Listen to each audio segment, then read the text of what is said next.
Very beautiful evening to Shenzhen and the entire team out there, as well as all our participants who have very actively joined today with the hope to learn something and take away something which will help in their life. Okay. Uh, this week is an important week for women, as we all know. It's the week of International Women's Day. So I'm wishing all my fellow colleagues and women members who are there on this session today, as well as our male allies, a very happy Women's Day. I'm going to share my screen and spend a little bit about why are we choosing this theme? Why is it that we have to remind women about Women's Day each year, right? We don't know if there is a Men's Day, and do we need one? Simply because some of the rules of the game, some of the corporate policies today, some of the work related perks that you get, or your compensation benchmarking, all that was designed for women maybe 50 years back, who came into the workspace and started competing or started working, collaborating with men. Now, those policies may or may not be relevant in today's space, today's world, because the challenges for women have changed. And I'll give you one example. Did you ever think that we will do a session like this virtually without seeing each other? May not have been possible, right? Each of you are logging in from different cities, different states, from the comforts of your home, maybe on your hand phone, and you're accessing this. Now, that is what it's a pandemic forced digital transformation, if I may, that has happened. Okay. 10 years back, women were fighting for work from home. Is anybody fighting today on work from home? No, that's a corporate mandated policy.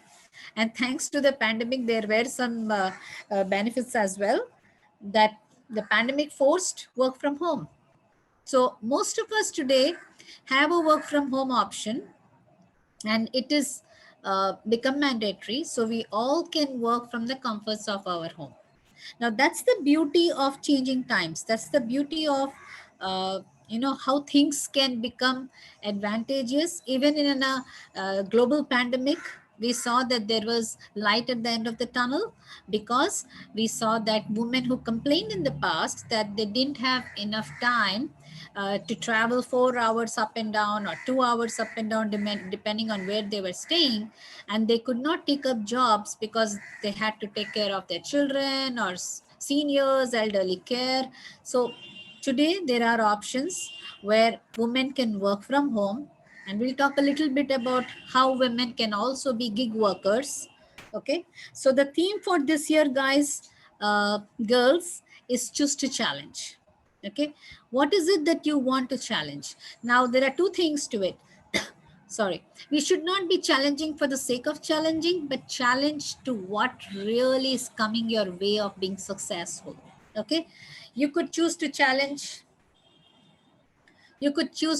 something where you're not getting enough recognition, or you feel that you wanted to say something but you didn't have enough courage, or you feel that there is a lot of disparity, a lot of discrimination where you are currently studying or working. So those are the unconscious biases that you might want to challenge. And keep in mind, those challenges may not stem only from the men. Sometimes these men become our biggest allies and advocates. There are women who try to create more problems sometimes. So you can choose to challenge what is really hurting your success and your growth, your professional growth or your personal growth. So that is the campaign theme. So a challenged world, we all know, is basically more aware, more alert. So therefore, we are challenging just because we can create the synergy around, we can be more inclusive in our approach. And once there is enough challenge, there will be a solid change coming out of it. So that is a beautiful change that we are all aspiring towards. And that's exactly why we are choosing to challenge. So if you want to challenge, then you need to know, first of all, identify your core strengths. What are your core strengths? Okay. For us to be successful, whether in a personal life or in professional life, it's extremely important for us to understand, what am I passionate about? What am I really strong at? I could be a great artist. I could be a great content writer. Okay, my language command is so strong that I can do beautiful content writing, and today content writing is in great demand. Content moderation, como as we call it, is in absolutely great demand, and it is not an easy job, as we all know, perhaps, right? So identify what is your core competency. Do you like to write, or do you like to moderate, or do you like to code? So understand what is your core strength. Once you know your core strength, start building on it. Okay, start building on it now that you know your value, and then there will be maybe hundreds of people telling you every day you're not good at it still. It's okay. It's okay. As long as you know that you're passionate about it and you can get better there, start building on it and spend every single day trying to learn it. And therefore, stand up for yourself. Create your support network. Why is this so important?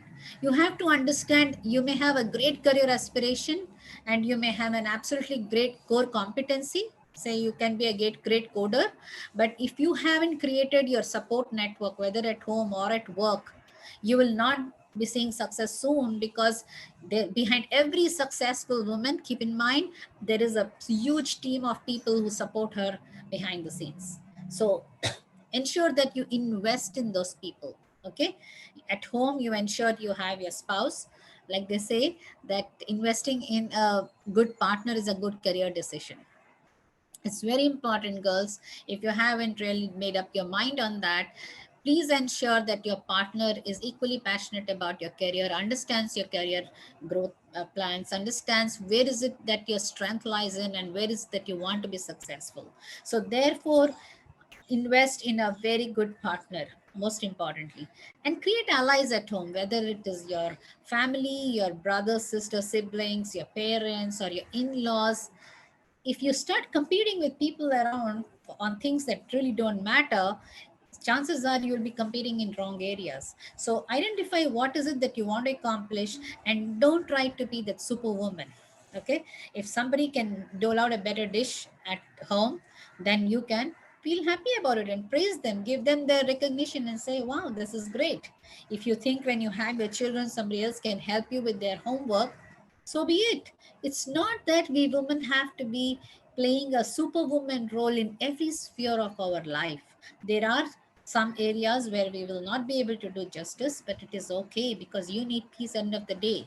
Okay, so create your allies and create your sponsors and mentors. Sponsors are those at workplace or at home, those people who will talk for you and who will ensure that they will make a case for you to be successful in the organization, even when you don't have access to those meetings.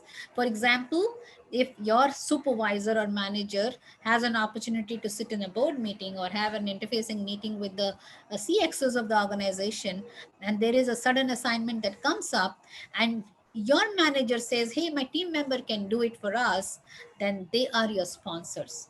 Whereas on the other hand, mentors are those people who will coach you, who will be like a mirror for you, who will tell you, if this is your goal, this is your core competency, what is it that you need to do next to be successful. Now, they will not always tell you what you should be doing, but they will guide you, they will help you. So it is important to create those sponsors and mentors. That happens over time, and it is important we network with people in different departments and different roles to understand how you can create your sponsors and mentors. For that, you need to be actually speaking to a lot more people, therefore being collaborative and networking across the organization. Especially the session that you have joined today, this is a very classy example of how you can network with different people, learn from them, and how you can implement in your own life. Last but not the least, guys, it may not be on the slide, but I can tell you, for you to be successful, one important thing is for you to be completely focused on your health. Okay, if you have health, you can move mountains. So most importantly, I will request each of you to spend the 30 minutes of your time in doing some form of exercise or the other. If nothing, just take a walk for 30 minutes. Okay, very, very important. For you to be a successful human being, your health has to be on your side first. I'm going to pause here for a little bit. Kushbu, can you hear me right? Can you see my screen? Everything going fine? Yes, all good.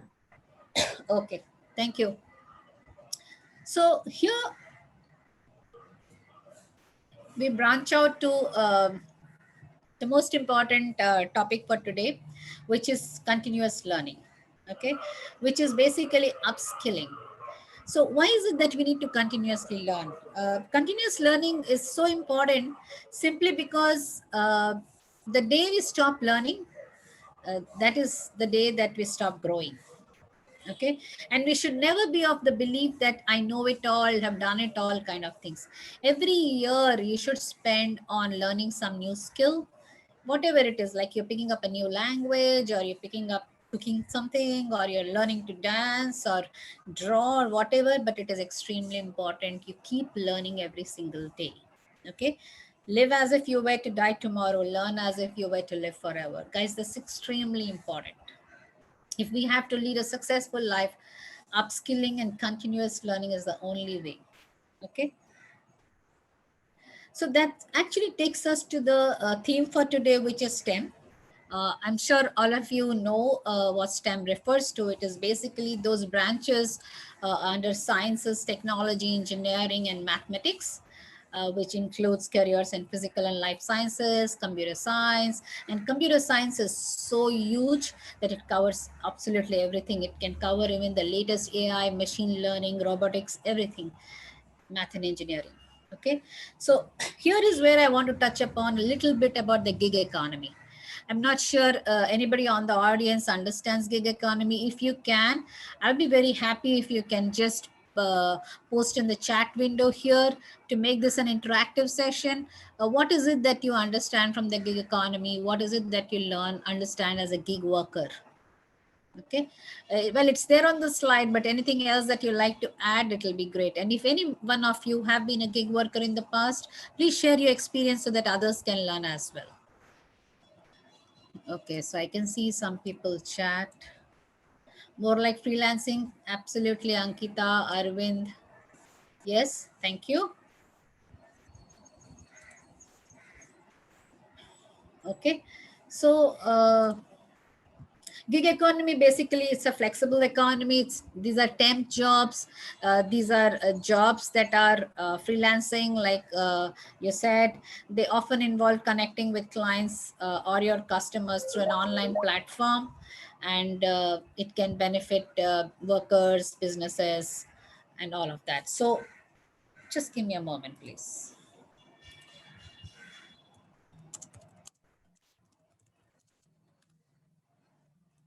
Okay, so gig workers basically, I say I can do only 4 hours a day, or I can say I can do just 3 days a week I can work. Okay, I cannot do a 5 day week because I have things to take care of, or I like to moonlight between my core passion of say painting or traveling, and I do work in between. So if I need such flexibility, then I am a gig worker. Okay, and what does a gig worker do? Gig worker does not necessarily belong, sorry about the background noise, guys. Gig worker does not necessarily belong to an organization. They are temporary workers, so they may not get all the privileges that a normal organization gives to permanent employees and staff members. So stuff like gratuity and provident fund, some of those things may not come. There is a whole lot of detailed information if you like to Google. But the reason I'm connecting STEM and gig, because it really works out extremely well if you're one of those people who want to give only a few hours a week or a month, and but you have a core expertise that you can extend it to the top clients, then you can pursue that. And for today's session, I'm going to touch upon the computer science aspect of STEM, and under that I'm going to talk about the hot topic, robotic process automation. Okay. And for a gig worker, you can sign up on a platform, you can go and check different opportunities, you can register yourself as a gig worker on different platforms, and then you will get different assignments, and there are rates. The beauty of gig worker is the gig worker gets a higher rate per hour than a normal employee in an organization, because you don't get the other perks. So that's an advantage you get, that you get a higher rate. That so you'll have to be really smart in understanding where you stand in terms of your knowledge proficiency and your capability on that subject, so you can actually quote yourself a higher rate. Okay. And based on that, you will get different. So you can say I'm good at 3-4 things, then on those areas you will start seeing assignments coming in. You can pick up, sign up for that, and post delivery you will get a completion, and then you get paid. It's all platform driven, it is very safe proof, but you'll have to be ensuring that you know what you're signing up for. So your skill there is extremely important, and your assessment of your skill is very important. Okay. So I'm going to touch upon robotic process automation, because this is something that Sutherland is doing extremely well today. As I work for Sutherland, and this is something that we have launched for women to become RPA certified, and I'm going to talk about that in a little bit. I will be extending that to Khushbu post our session, and she can extend it to all of you, so you can learn on our platform, get certified, as well as become members, and then you can look for prospective jobs. So we'll come to the question bit in a little bit, but I want to talk a little bit about what is robotic process automation. Okay, I'll pause here if there are any questions or comments before I get into this deck.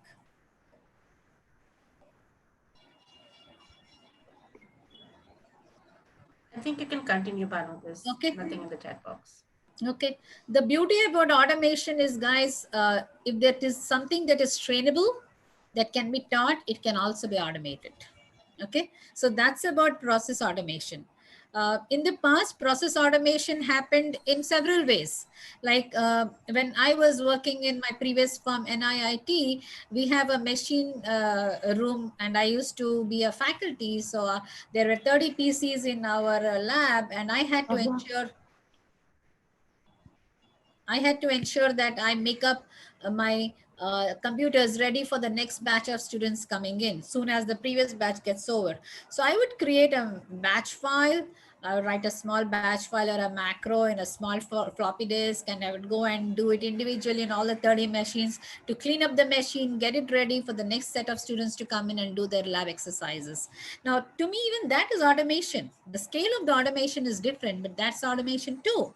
So it can be a simple automation or a complex automation. You can deploy a huge variety of technology to do it.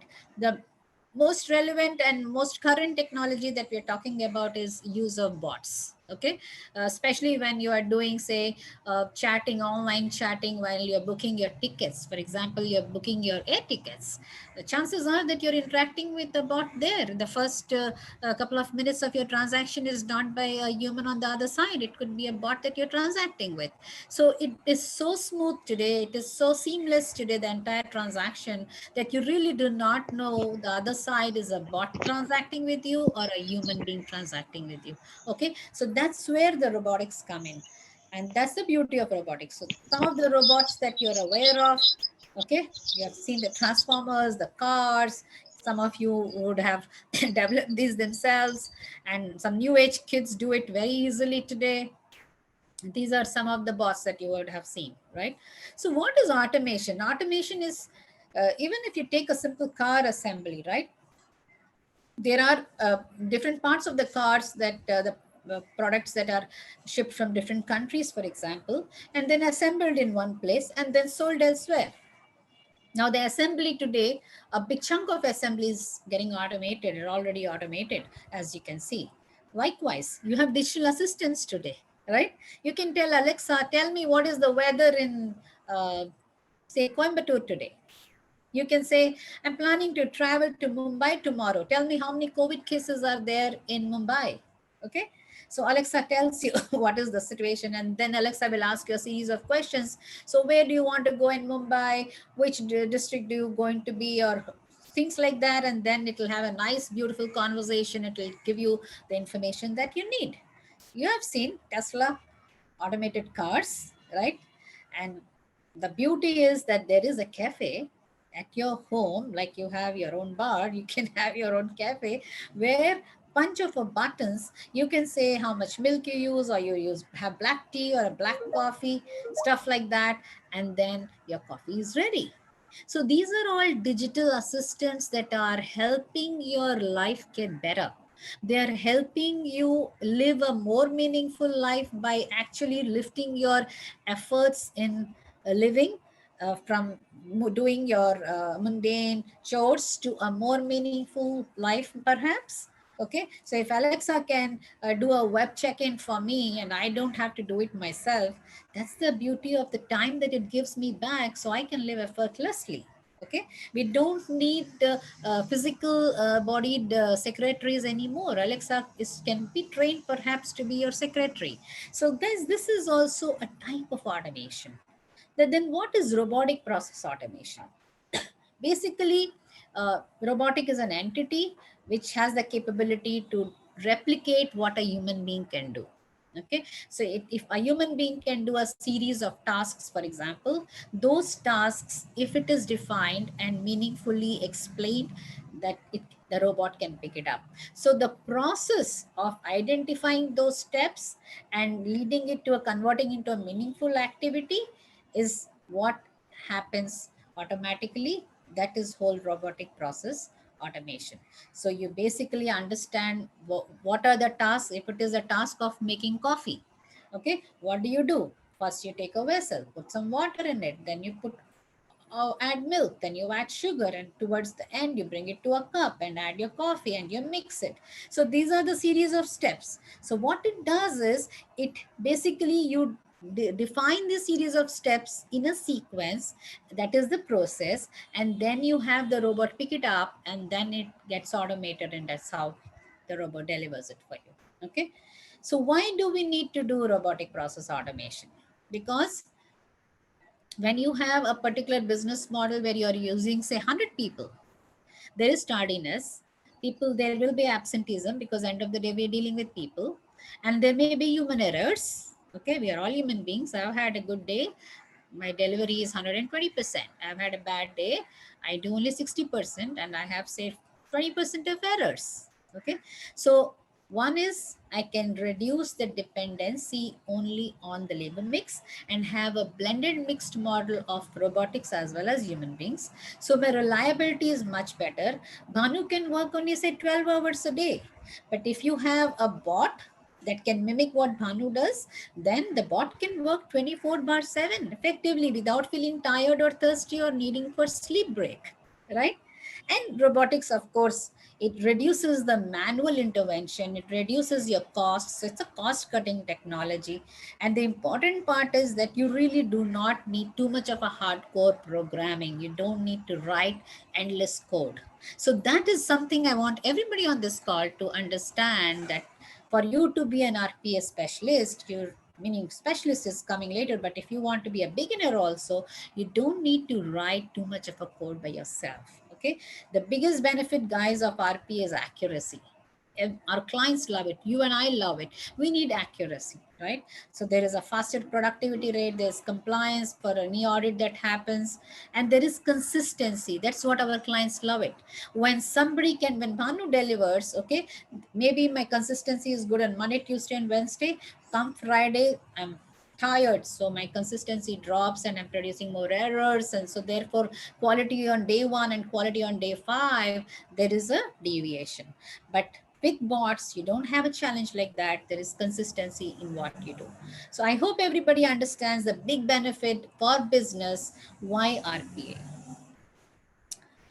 So how do you go about it? Is it a software? Can I just go about and do it? There are different products in the market, as you can see. One of the best things that Sutherland does is the Sutherland Robility. That's our product, and it can match absolutely any product in the market today. So I'm very proud about the fact that Sutherland actually has its own product on RPA, and we're doing extremely well, at par with any of our competing products today. How do I learn? And this is the beauty of it, guys. There are different MOOCs today, which is the massive open online courses like the Udemy and the Coursera, where you can go and learn for free, absolutely, even get certified by paying a nominal fee of rupees 500 perhaps. But Sutherland has recently launched what is known as SURE, Sutherland University of Robotic Education. Under this, we have 4 pillars: the RPA enthusiast, developer, advanced developer, and expert. Okay, this is something that you can learn. What we will do is, since I also support an NGO as a president for the 2-year term, we will be hosting the SURE platform. I'll share the link with Khushbu. She can extend it to you, and you guys can, using each of these 4 modules, you will also be getting a certificate of completion. And the beauty is, if there are any openings within Sutherland after you finish your certification, and if your skill sets match, and if you are competent enough for that role and we have openings, we'll be happy to have you onboarded. So what kind of roles do we have? Some of the type of roles and the titles and skills that you can see: you can get tech roles, domain or process roles, or management roles. Okay, and of course there is a certain level of experience and background required for each of that. So the skills are there for each of that. So you can see this: you can be a developer, a solution architect, or a tech lead, or a systems architect under tech roles, or an RPA specialist under a domain role, or under management role, you can be an RPA project manager. Okay. So those are the different skills that are required, what different tools are required for you to understand and learn. And that's how it goes about. So how difficult is it to automate, right? I said you don't really have to write too much code if you are an RPA. So there is basically a defined set of code which you can just plug in and start developing your own bot. The beauty is, you will see, you can develop your own bot, and that's when you start getting hooked to it and you enjoy it more than anything else. So if you see on the right hand side, sorry, you can see how the entire automation happens. You have to first define the workflow, and then once the workflow is defined, then you can start building your bot and get going with it. I really don't want to get deeper into this at the moment, because there is a certain level of intelligence, AI, and all of that is required, but maybe we can save it for another day. So that's about RPA. And I'm going to stop sharing my screen for now.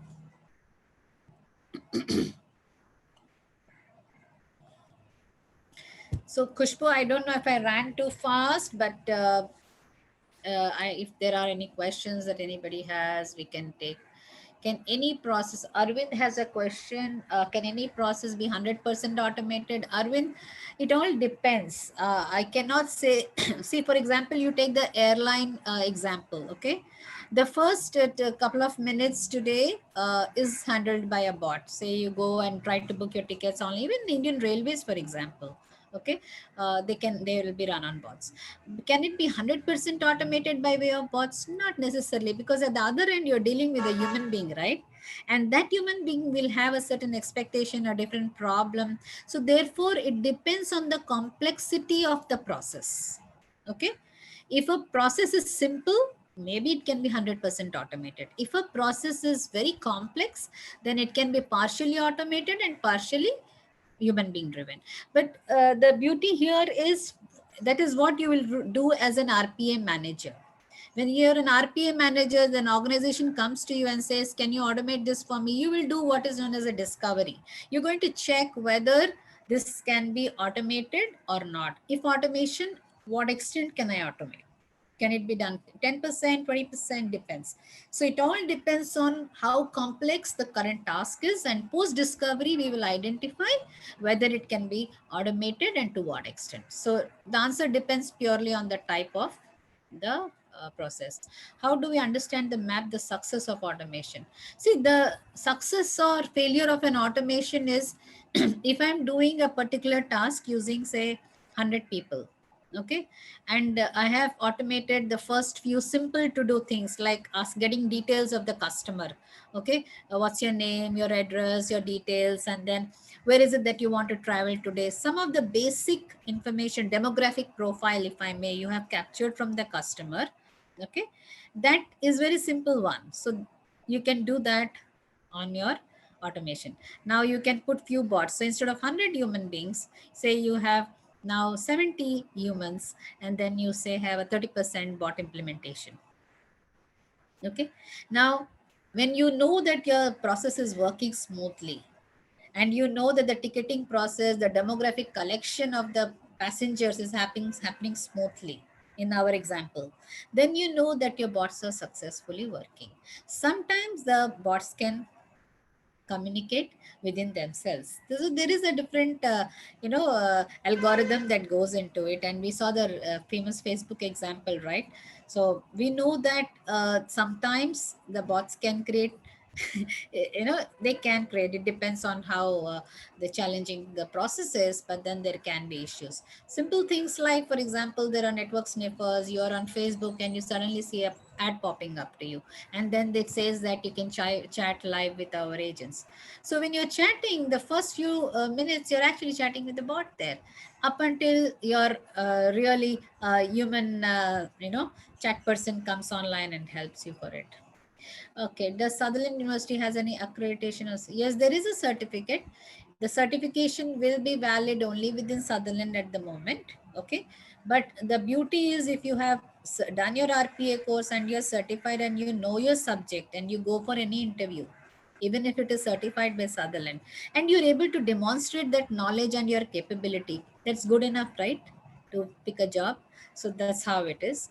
Websites for gig work, I really request Divya that you can just Google and you will find a lot of that. I did my last session on gig workers, so I did that. I have it separately stored. I can share it with Kushbu. Okay, don't have it handy right now, but I can share it with Kushbu. Yeah, or maybe you can put in the link for the Sutherland, the certification, any link for that in the chat box, so it can help the Yeah, audience. so that's what, Kushbu, what I will do is we are hosting this link on our EVIT website, and I will give you access to that. You can distribute it to your audience. Okay, sure, sure.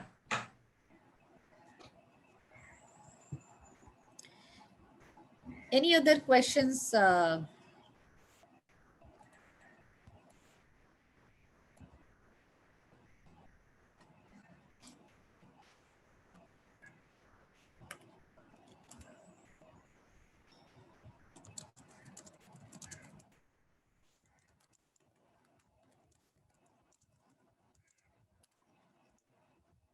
There's another question. Two Do questions. freshers get opportunity? Yes, of course.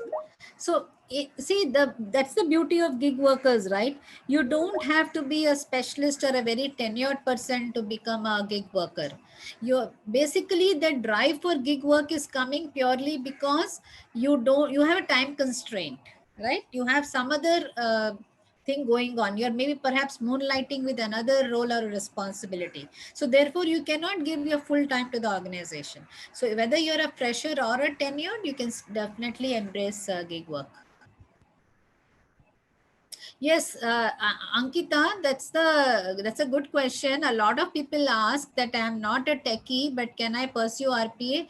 Yes, you can pursue career in RPA. That's what we keep telling all our staff in Sutherland, that even if you don't know how to do extensive coding, or you're not a big time techie, see, it's a simple learning, right? You can definitely learn, and you can do a basic RPA course and see for yourself if you have the flair and passion for it, and then start building on it. See, even people who go and learn Java and C++ the first day, they don't know whether they're capable or not. They go and give it a try, and then if it works for them, they build on it further.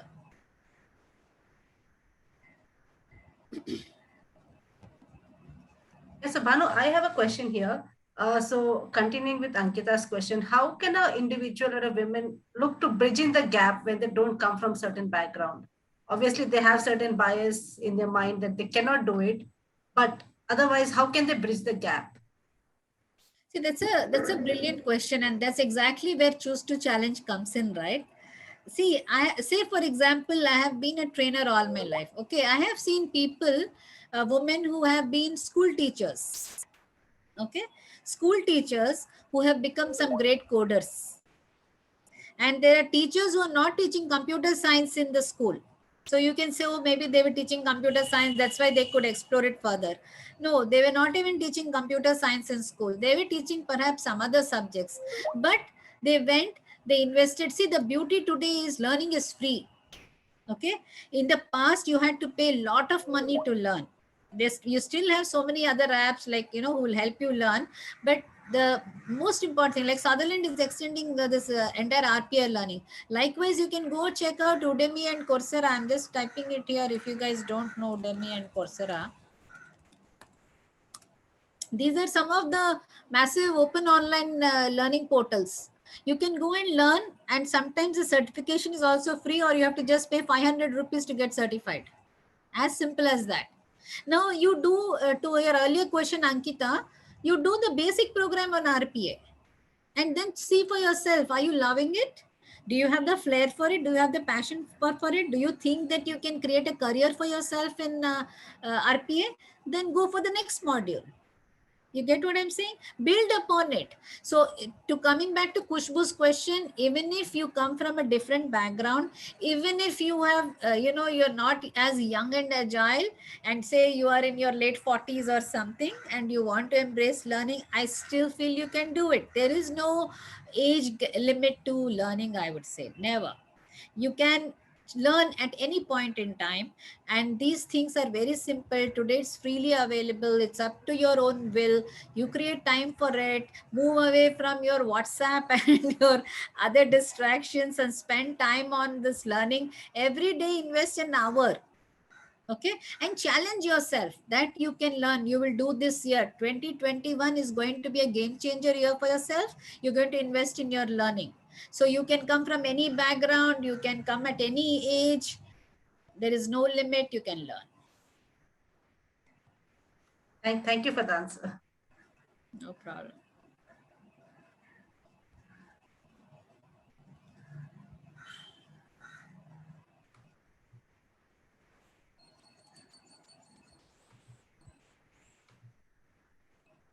Okay, I have a question here in my personal box from the audience. So she says, I guess this is a continuation with Ankita's question. She says that she comes from a time where there was no technical studies like this. So how can we think of joining such companies or joining such courses? Do we have career opportunities once we invest in? Because we will not have prior experience. Will any organization look into hire us? No, I missed your question. I'm saying that they don't have experience, so will organizations hire me? Is that her question? Yes, suppose she invests for a year in her learning. Will any organization look into hire her because she does not have prior working experience? It's just she has learned it throughout. Okay, so what's her name? I don't know why this came to me in the personal chat No box. problem, don't worry. Yeah. So here is my answer to it. And today organizations are giving everybody an opportunity. Say a woman goes on a break because she has just now had her maternity break for 3 or 4 months. Now the government gives you 6 months. So after 6 months, the person comes and they say, I want to change my career, but I don't have any experience in that.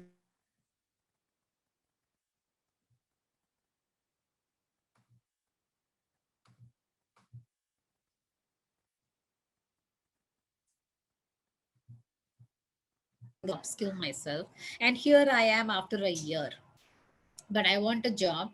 Say this was my last salary, or I'm starting here and I want to know what are my scope.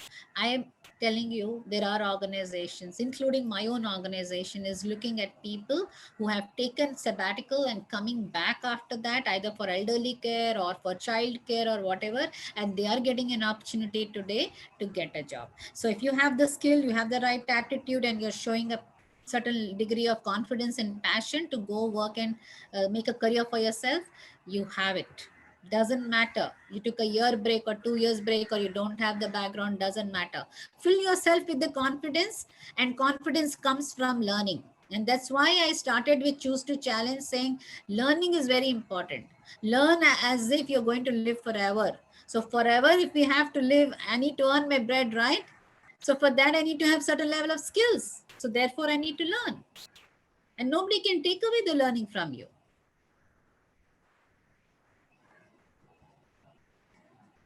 Thank you, Banu. I guess that was an amazing perspective, and it's really great to see organizations coming up nowadays and giving chance to women for their career 2.0 after they leave, after their sabbatical, after a gap, and especially in take roles where they can build their careers in STEM, because that's what people say that women lack, but then we know that we are all at the same par. Absolutely. I think we need to give ourselves a chance first. Before anybody gives us a chance, we need to give ourselves a chance first. First, have faith in yourself. Go make that leap. Go invest in yourself. Learn that. Instead of spending money on, say, picking up a new dress or jewelry or something, I would recommend invest in your learning this year, right? That is going to be your biggest ROI in the subsequent years.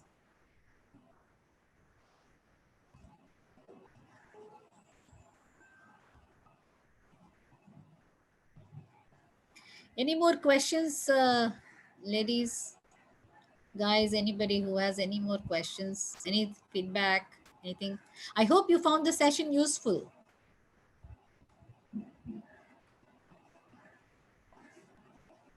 I see Arun G. Iyer, you are on video. Do you want to ask a question?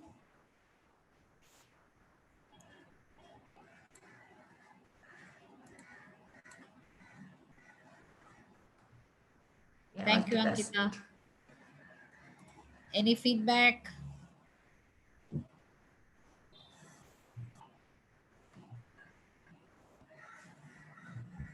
Okay. Yeah. If Looks there's like no question, we can actually wrap it up. absolutely. Thank Yeah, you, Khushbu, again. Thanks for giving me an opportunity. I just hope it was a useful session today. Uh, and wishing everyone on this group a very successful career ahead. Be safe, people. Thank you. thank you. Thank you so much, Banu, for your time and coming to our platform. And we are looking forward for more collaborations with you and your organization. Absolutely. Thank you so much. Thank you. Bye bye. Have a great day.